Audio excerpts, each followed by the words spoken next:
Are you looking for more out of your life?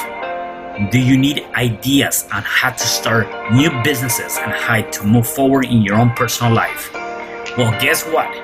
You have come to the right radio show. At You Can Overcome Anything podcast show, you will learn and hear from many people from all walks of life who are sharing their challenges, their stories, the habits, and the mind shifts they had to overcome to become who they are today. On top, you will get a chance to connect and see how you can overcome anything by networking and learning about your next move through this radio show. I present to you our great speakers at You Can Overcome Anything podcast show with your host, Cesar Espino.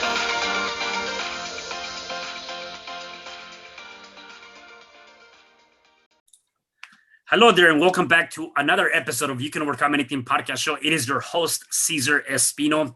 And today I am here with my special guest. His name is Asif. Hey, Asif, how are you? Very good. Thank you very much. And I'm very excited to be here.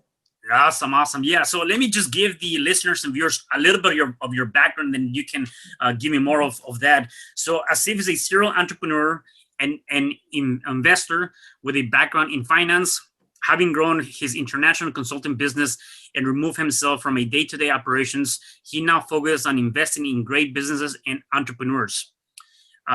He is also massively believe in giving back and is about to launch a charity foundation with his wife that will focus on children's education empowerment for women. Born and raised in Pakistan, he migrated to the UK at the age of 17 with just a suitcase and 2,000 euros, which then were stolen from him, along with his case. He slept on the streets, did 4 jobs to get by, and to put himself through university, all while helping his family back home, and became a millionaire before the age of 30. Wow, I gotta say that's amazing, and I love those stories because, again, a lot of times we, seeing that people come from a humble beginning and really work themselves through to be able to get to where they are now, is like that story is very fascinating, right? To hear that. So tell me more about, you were obviously born in Pakistan, raised and born in Pakistan. Tell me more about that. How was your childhood, and at which point did you say, you know what, I gotta get out of here? Yeah, absolutely, mate. And by the way, I fully agree. It's very fascinating to hear these wonderful stories from various entrepreneurs who then come through it and then make something and then want to give back. So fascinating to hear all that. So my story starts back in 1985. I was born, back home, and in a humble family. We were sort of nothing to shout about hugely. And I wanted to become a cricketer. I was fantastic at the sport. What happened was, unfortunately, at the age of 10, I had a terrible accident and basically broke my leg. I was then told by the doctors that professional sport is out of question. And so it was at that time that I realized that, my dreams as a 10-year-old boy are completely shattered, but maybe my calling in life is something different. And so whilst watching a TV show, I watched this economist, a finance guy, speak about the world and how finance can really help solve the problems of the world if done correctly. I realized that this might be it for me. So yeah, I did some searches of where best to go and study. Pakistan was part of the British Empire back in early the turn of the century, and so it was a relatively easy decision, therefore, to say let's go to England. Against my dad's wishes, he wanted me to become an engineer. If you're born in an Asian family, you will know that basically you get 2 choices. You either become a doctor or an engineer, and that's it. So anyway, I decided that wasn't for me, and basically borrowed £2,000, and I packed up a suitcase and came to England at the age of 17. And then unfortunately, had a horrible time here that, within my 4th or 5th day, all the money, all my suitcase was stolen. I was left with £32 in my pocket and the clothes that I was wearing. I had to sleep on the streets and all of that stuff. But, thankfully, I lived another day to tell the story now.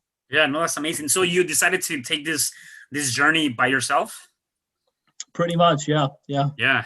So that's one thing that is very fascinating, right? And maybe from Pakistan to the UK, understanding, why the UK. I mean, I've had people that have come from the other side of the world to the United States?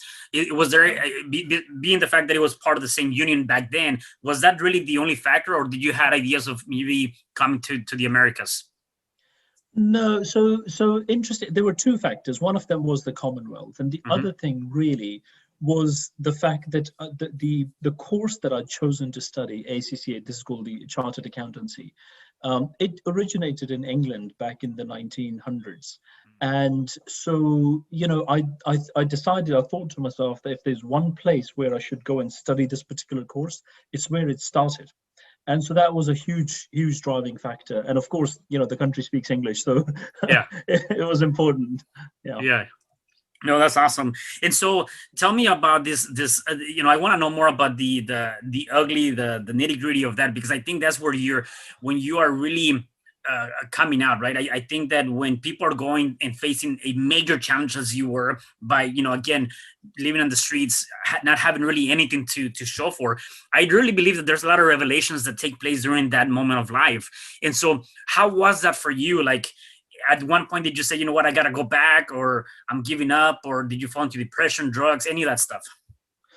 Yeah, so this is an interesting one because you're absolutely right. You go through various phases and various emotions. The first one is anger, that how could this happen, right? Mm. Then you have this sort of frustration creeps in and you think, this is really happening. And by day 2 or 3, you haven't eaten anything. So hunger kicks in, and then that makes you do other things. And of course, for me, one of the things that was very important was, whilst there were things to say, look, I could simply pick up a phone and call my dad and he'll send me some money. I'll take a flight back and that's it. Call it a bad dream. But at the same time, I thought to myself, I have to give it my absolute best shot. And until I've done that, I'm not calling it quits. Now, if I have given it my best shot and then it doesn't happen, that's a different matter. That was one idea.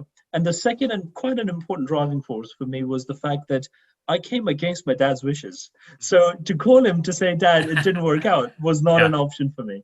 And so, basically I said, look, I'm going to give myself a period of 3 months during which I'm going to try and see if I can find any light at the end of the tunnel. And so, thankfully I managed to find 3 or 4 jobs that used to pay me, frankly, it was workers' rights abuses, really. They would pay me £1 or 2 per hour as opposed to the national minimum wage. But, it was enough to get by. So I think these were the emotions that I went through. But as I say, the big thing was that when I came, I said, when I go back, I want to have a big dream. Having achieved this big dream, I had the vision. And my lesson often to everybody that's listening to this is to say, you've got to have a big vision in your life, because if you don't, in these dark days, you're just going to go down. And I always felt that the vision, when you have good days, in the bright days, it's your moral compass. And in the bad days, then it's sort of, it's the thing that pulls you out of that depression, that bad stuff, and so on. And one thing that I think people ask themselves quite so often is, I think everybody to an extent wants to have this vision, or they know that they have a bigger purpose, or they have the why, like, and all of this stuff. I guess the question though, and what is your perspective on this, is how do you get a clear vision? How do you understand what is your purpose in life? How do you start finding that why, that motivation, right, to get you going? Because I think everybody has the idea of, very simple, right? I want to be a millionaire. Yeah, that's a vision for sure, but it's not really, diving into that bigger purpose, or that really deep down, like, why do you want to be a billionaire or a millionaire, whatever the case may be, right? So how will people find that? Yeah, it's a very good question. And to be honest, it's one that a lot of my clients, my friends, young colleagues, fresh graduates ask me. And my answer is very simply that if there is anything in life that you're trying to achieve, you've got to make a distinction between the difference between a goal and a purpose, right?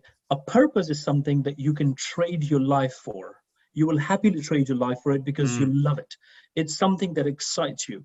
A goal, on the other hand, is, for instance, I want to be a millionaire. I want to have a Ferrari, or I want to have this or whatever. Those are goals. So for me, goals and purposes, very important to make that distinction. So big thing, a purpose is something that you will happily trade your life for. I'm trading my life for what I'm doing at the moment, because my aim was that I would like to create this big vision, a fantastic finance company that will then go and invest in amazing entrepreneurs and help them achieve and realize their potential, their dreams, by mentoring them, by providing them access to capital, but having done that, having achieved that. So, but if I said that the purpose of my life is to become a millionaire, well, what do you do when you reach that?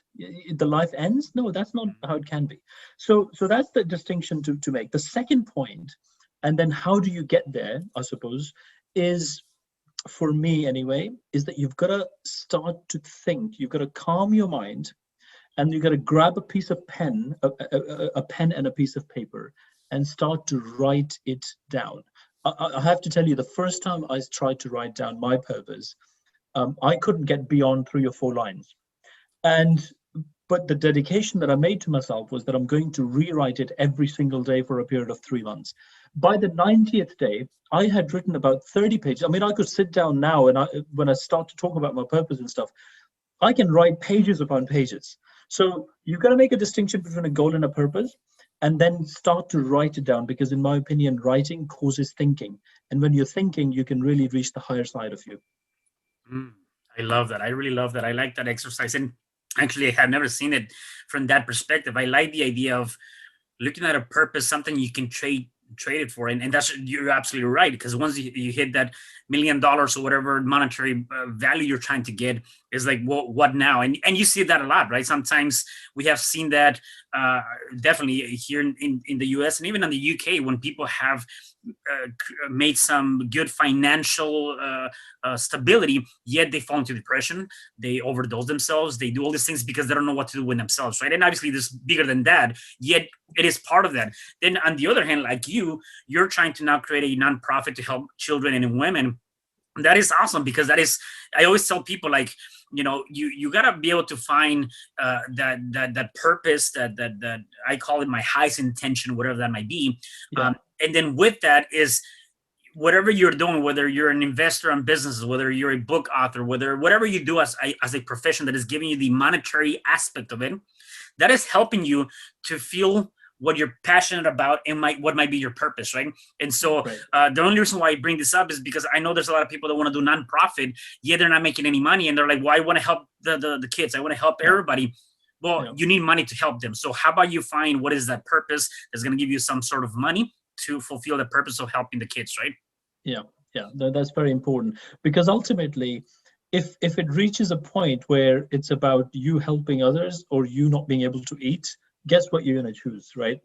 So therefore, you need to ensure that you have a thought through strategy to get you to the level that you need to get to, but you have to do it one step at a time, right? But certainly think about it, and that's the only way really to do it. And by the way, whilst we're talking about thinking, I should make a distinction as well.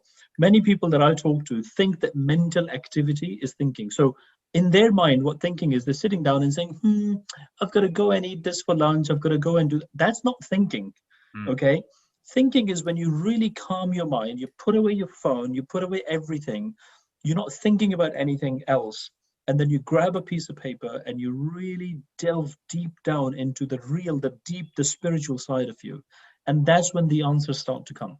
And actually, you need to train your mind to be asking the right questions, because I also believe that all the answers to pretty much everything are around us. What we have to be able to do is to be able to ask the right questions. So having that said, and I'm just making some notes here because I love that. Train your mind to ask the right questions. It's very similar to like finding the purpose or finding your vision and all that stuff. How would you suggest people getting into that state of mind, right? I don't think there's a right or wrong answer, yet there's a lot of people said, I want to meditate. I want to get into this state of mind where I can actually calm the mind and exactly what you're talking about. Yet it's like, well, I'm not getting anything. I don't see anything. I'm not, I don't feel anything, right? How do you, I guess it will do an exercise like that to be able to do that. So that's an interesting one. So what works for me, right, is that I like to wake up 2 hours before everyone else does. It does 2 things for me. One of them is that it gives me 18 extra 40-hour weeks. That's almost 33% of extra year that I get which means if I use that correctly, I get a huge competitive edge compared to other people. The other thing it does is at that time, the work people haven't woken up, the wife hasn't woken up, the friends haven't really woken up. So you can put your phone away, and it's not, and your mind is not going to be there thinking, oh, I've got to answer to that thing, I've got to deal with this query. You're up.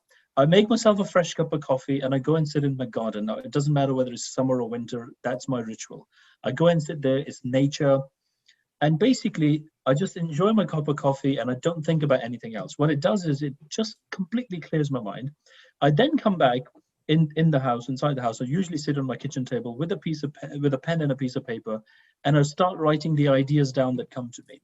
That, for me, has been the easiest way and the best way of doing it. I think if you try to usually do it during the day, it's quite difficult, as I say, because there's 1,000 things that are on our minds. And sometimes people prefer, I mean, I know my wife does it late in the night because she feels that actually that's the good time for her. Ultimately, whatever works for you. But as I say, for me, what works best is waking up early and spending some time in nature. 20 minutes is all I do. And then I basically start to think of ideas of how I want to execute my plan. Yeah, I actually love that. And I like the idea of doing it in a very quiet time, or where there's, I guess not the majority of the people are awake. And that's actually pretty true, right? Statistically, there's about 60 to 70,000 thoughts per day going through our head. And what's interesting about that is that 80% of them are negative and 90% of them are repetitive from the previous days. And so really coming in tune with that and finding the time where you can calm the mind, I think it can definitely help a lot.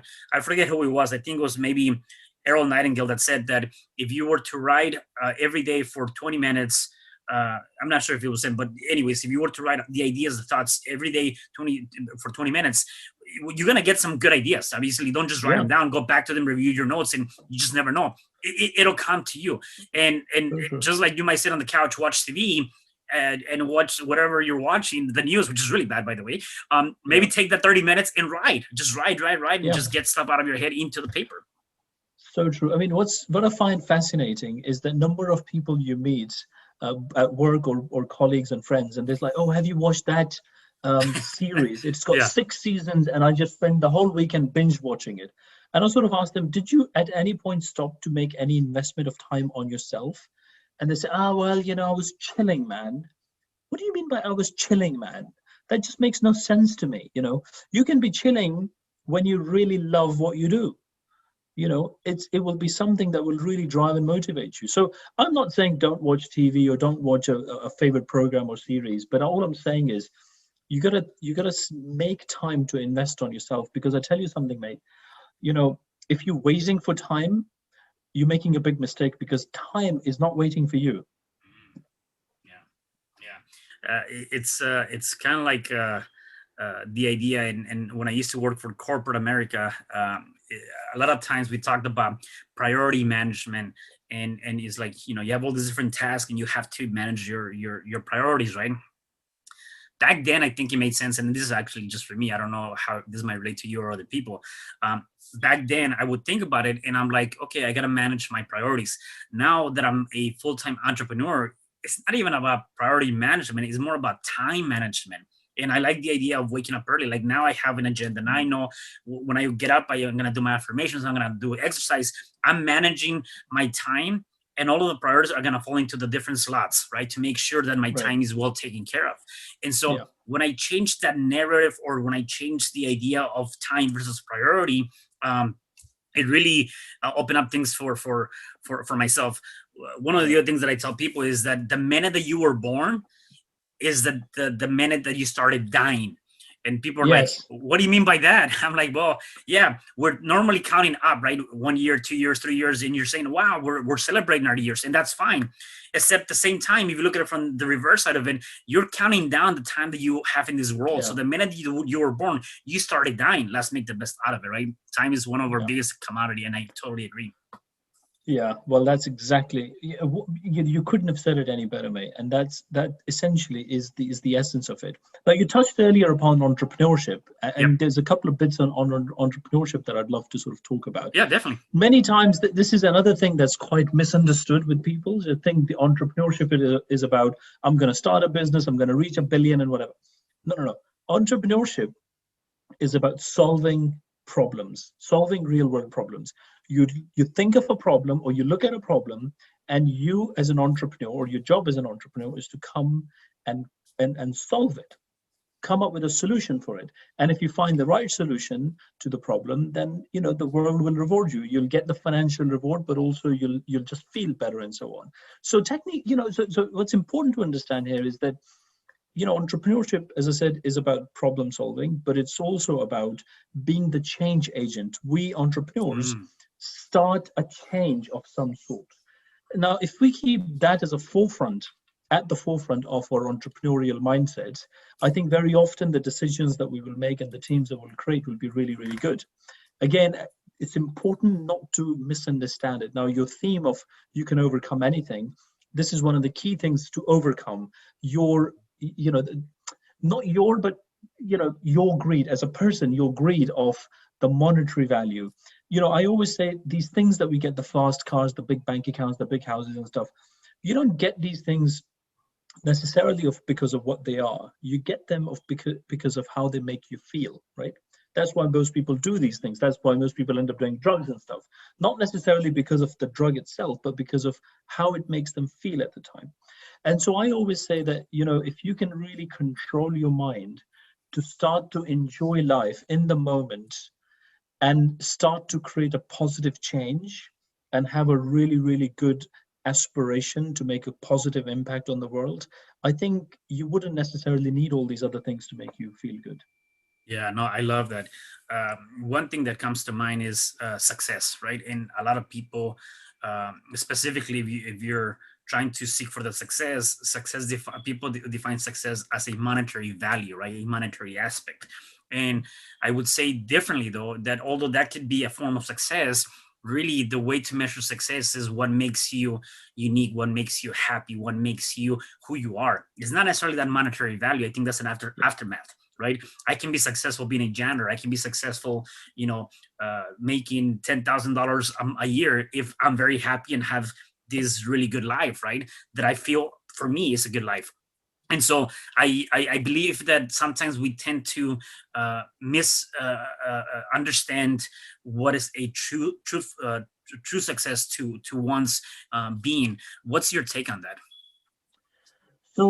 So my point of view was that I was lucky enough to get mentored by Bob Proctor Institute, and one of the things I learned there was Earl Nightingale's definition back in the 60s of success, where he said, success is a progressive realization of a worthy ideal. And I have to say, when you listen to it, for me, nothing else comes anywhere close to it, really. So basically, that's what I would say. What is that worthy ideal that you're focusing towards? So it could be a positive impact on the world. It could be creating a foundation. It could be a nonprofit. It could be creating a billion-dollar company that solves the energy crisis, whatever it may be. Once you've said that this is your ideal or purpose, then you need to be progressively working towards it. Now, the change could be 1% every day. I don't know whose quote this is by, but they said, if you can change your life, improve it by 1% every day over a course of a year, that would be 360% change. Now, imagine doing that over a course of a lifetime. It would be in tens of thousands of percent the change. It's just that we need to start doing that. So for me, really, Earl Nightingale's definition is simply the best one about success. It's the progressive realization of a worthy ideal. So whatever that purpose is, you need to be moving towards it consistently. Yeah, no, I love that. I definitely love that. So let's talk about what you do now. So you like to buy businesses. You're an investor. You invest in businesses. Tell me more about that and how that was the passion that you decided to go after. Yeah. So as I said, back when my cricketing or to learn to be a sportsman, one of those dreams were broken. I then saw this program and I thought, actually, if you understand finance well, and you're able to really do it and imply it properly, what you tend to find is you can make a really solid impact on people's lives, right? Because of, unfortunately, the wealth distribution in the world isn't fair at the moment. So I decided that I was going to go and I was going to learn about how to create a successful company, how to run a successful company. So thankfully, I've been able to do that based on my finance training. And so then I decided about 6, 7 years ago that I wanted to get more into investment and basically help other people. Because often entrepreneurs can get investment, but they don't then know, they don't have the right mentorship. They don't know how to grow and scale the business. So I decided that this was one of the things we want to do. So thankfully these days we're pretty sector agnostic. So I invest in, currently my investments are in technology, in health and fitness, in restaurants, in beauty. And so, you know, I'm pretty open as long as it's a good business and a good management team. I would happily go and invest or purchase them and help them scale up. So that's on one side, that's where I spend most of my time. On the other side, you know, we then decided that by the time the business was scaling up quite nicely, that we committed to give 5% of all of our profits from my day job, where I'm a consultant, to my investment businesses. We then give 5% of all that money to charity. So during the pandemic, me and my wife, we were chatting about this, and this idea of creating a foundation came through, where we decided that actually we should use the business as a vehicle to give back. And so we wanted to create a foundation which is about women empowerment, and to educate the children, because I realized that education without empowerment is useless, and empowerment without education is also useless. So you need to really do both the things. Yeah. Our target is to reach hopefully 1 million women around the world, to really help them grow and learn, and empower them, really. Yeah, I love that mission. That's definitely an amazing mission. Talking about education, and I always get the mixed thoughts on this. What is your idea of your traditional education versus your non-traditional education? And what I mean by traditional, you know, your typical university schools, things like that. You know, obviously we've known a lot of millionaires that have not gone to school, or dropped out because they didn't see the value of that. Then you have the non-traditional, where either is purchasing seminars, having mentors, those kind of stuff. What is your idea on that? So this is a very interesting point and slightly controversial. So my take personally on this is that, you know, when you are talking about, you don't really need to educate yourself. You can just have all of this given to you. Well, except that when you go to the developing world, unfortunately, you can't not go to school. You can't not get the education, because that's not how it works. They don't have the same opportunities that we do in the developed and the Western world. So my point, really, the baseline is that every child has a right to learn, right? And it shouldn't be taken away from them. Now, if they then don't go, that's a different matter. But you've got to provide the infrastructure where they can, right? And also you need to be able to create an ecosystem of entrepreneurship and vocational training. Now, I don't necessarily say that every child should go and get an MBA, or every child should go and get a doctorate degree. That's not the point. But they all need to get enough basic education, and that's very important. Once they have it, you know, drop out at GCSE if you want to, and if you've got the entrepreneurial skills and you want to do it, fantastic. I personally prefer more vocational training, if I'm honest with you. So I think people should learn on the job. But I certainly believe that in the developing world, the education system isn't fair. And really, if we can help them make it better and give every child the right to learn, then I think that would be amazing. Yeah, I love that. I love that. So if people wanted to invest with you, or figure out how, you know, they can work with you, where can they contact you? So the best place would be my website, which is www.asifm.world. That's ASIFM.world. And also reach me on Instagram, which is official ASIFM. That's official ASIFM. Those two will be the best one. You can also find me on LinkedIn, but I think once you go on my website, you'll probably find most of the links there anyway. Right, definitely. So we've talked a little bit about some of the things that you've do in terms of what it seems to be habits, right? And I think that building habits are so critical in our day-to-day life. And you know, you talked about getting up 2 hours before everybody else. What other habits or rituals do you have on a day-to-day basis to put you in a positive state of mind? So I do. There are about 3 things that are pretty much must for me. One of them is to have a coffee in the morning. Yeah, It really helps, I have to tell you. But jokes aside, you know, a couple of things. So the first one, as I said, is, you know, waking up. Now, to be honest with you, whether it's Sunday or Monday or Friday, I don't care. Every single day, I wake up at 5 o'clock in the morning. That's my thing.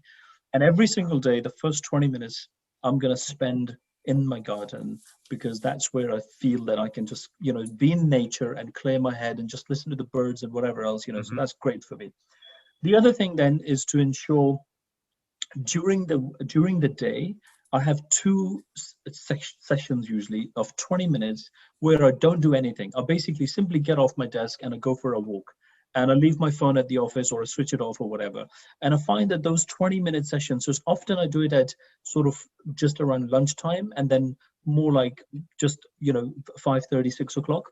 And I find that those two times, just to be able to again stop everything, all the rush, all the noise that's happening in life, to be able to stop it, just gives me a really nice kind of a breather and a really nice way of almost recharging again.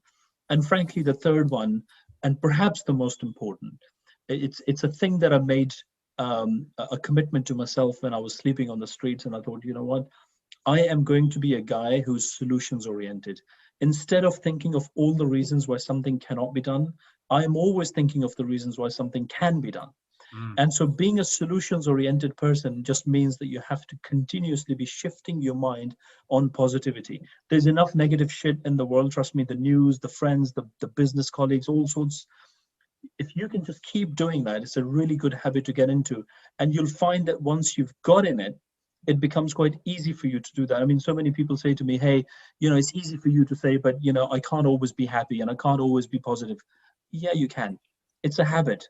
You just have to train yourself to it. Yeah, I love that. I love that. There's something here that you mentioned. I think this is actually something great for everybody to listen to. And you said we are all self-made, but only the successful will admit it. So stop giving excuse and get moving in the direction of your life purpose. If you got a glimpse of what you are capable of doing, you will walk around stunned. Can you elaborate more on that? Because I think that that's very powerful. Like that right there is like we do not see that. Sometimes we don't see that for ourselves, right?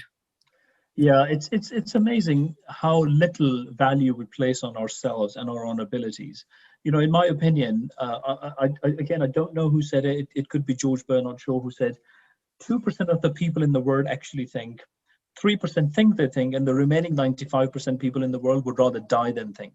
Hmm. So what ends up happening is that we create ourselves victims of circumstances, right? So we end up living our lives by the 5 artificial senses that we have, which are sense of smell, taste, see, touch, hear, right? Mm-hmm. That's how most people live.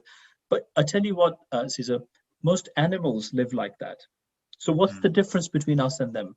The difference really, as I said earlier, is that we're all self-made, but only successful ones admit it, is that the successful ones use their higher faculties. They use their imagination. They use their intuition. They use their willpower, their reasoning, all these faculties that we have, they use it.